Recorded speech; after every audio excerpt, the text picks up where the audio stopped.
শ্রেণী চতুর্থ, বিষয় গণিত। তোমাদের থার্ড ইউনিট টেস্ট বা ফাইনাল বছরের পরীক্ষার পূর্ণমান হচ্ছে 50 নম্বর।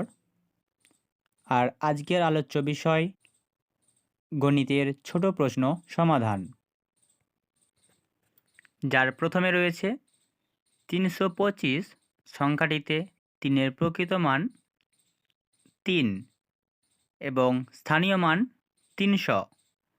এখানে প্রকৃত মান যা সংখ্যা থাকবে সেটাই হবে এবং স্থানীয় মান একক, দশক, শতক, হাজার এরকম বিচারে যেই ঘরে থাকবে সেই ঘরের ভিত্তিতে স্থানীয় মানটা হবে।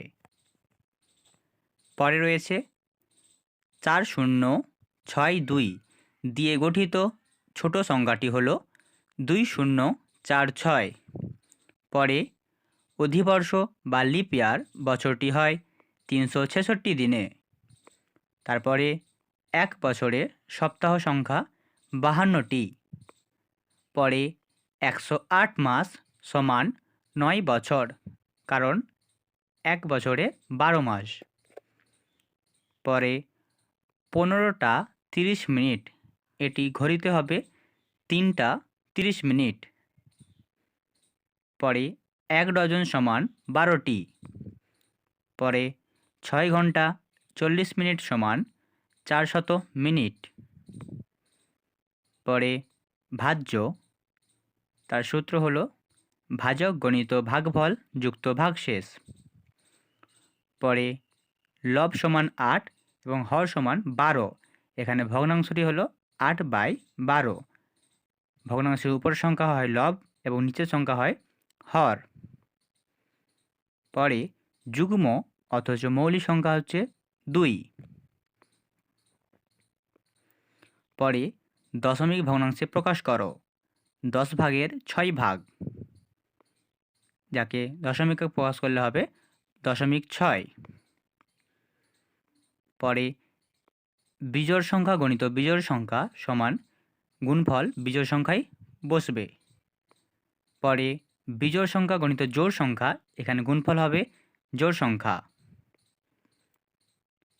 পরে 1/2 আর 1/3 এর মধ্যে বড় সংখ্যা হচ্ছে 1/2।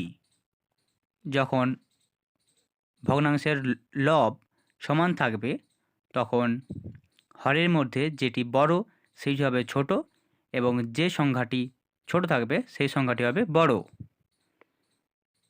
পরে 2/3 এবং 5/3, এখানে বড় সংখ্যা হচ্ছে 3 5/3টা, কারণ এখানে হচ্ছে উল্টো নিয়ম। যখন হর সমান থাকবে তখন লবে যেটা বড় থাকবে সেটাই বড় এবং যেটি ছোট সেটাই থাকবে ছোট। পরে 1 আর 20/50, এর মধ্যে বড় সংখ্যা হচ্ছে 1, কেন কি সবসময় পূর্ণ সংখ্যা বড় হয়।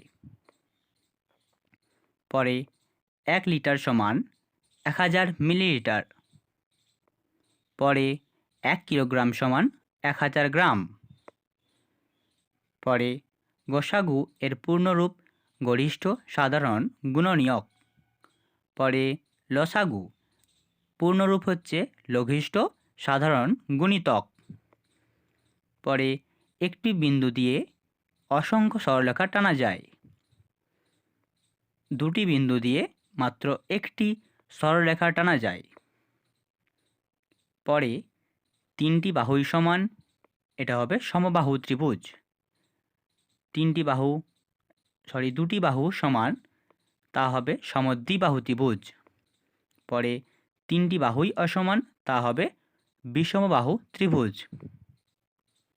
পরে সমুদ্রের ঢেউয়ের উপর একটি রেখা অঙ্কন করলে তা হবে বক্ররেখা। পরে দুটি সরলরেখার ছেদবিন্দু সবসময় একটিই হবে। পরে ঘনক বা আয়তঘনকের তল সংখ্যা হচ্ছে 6টি এবং তলগুলি হলো সমতল। পরে গোলকের তল একটি এবং তলটি বক্রতল। শঙ্কুর তল সংখ্যা 2টি, একটি সমতল একটি বক্রতল। পরে অর্ধগোলকের তল সংখ্যা 2টি, একটি সমতল এবং একটি বক্রতল। পরে চোঙ বা বেলর এর তল সংখ্যা 3টি এবং এর মধ্যে 2টি হচ্ছে সমতল, একটি বক্রতল। পরে বর্গক্ষেত্রের পরিসীমা সূত্র হচ্ছে 4 গণিত একটি বাহুর দৈর্ঘ্য। পরে আয়তক্ষেত্রের পরিসীমা সূত্র 2 গণিত দৈর্ঘ্যযুক্ত প্রস্থ। তো এই ছিল কয়েকটি গুরুত্বপূর্ণ ছোট প্রশ্ন সমাধান। আজকের মতো ভিডিও এখানেই শেষ। দেখা হচ্ছে পরের ভিডিওতে আরও নতুন নতুন প্রশ্ন নিয়ে।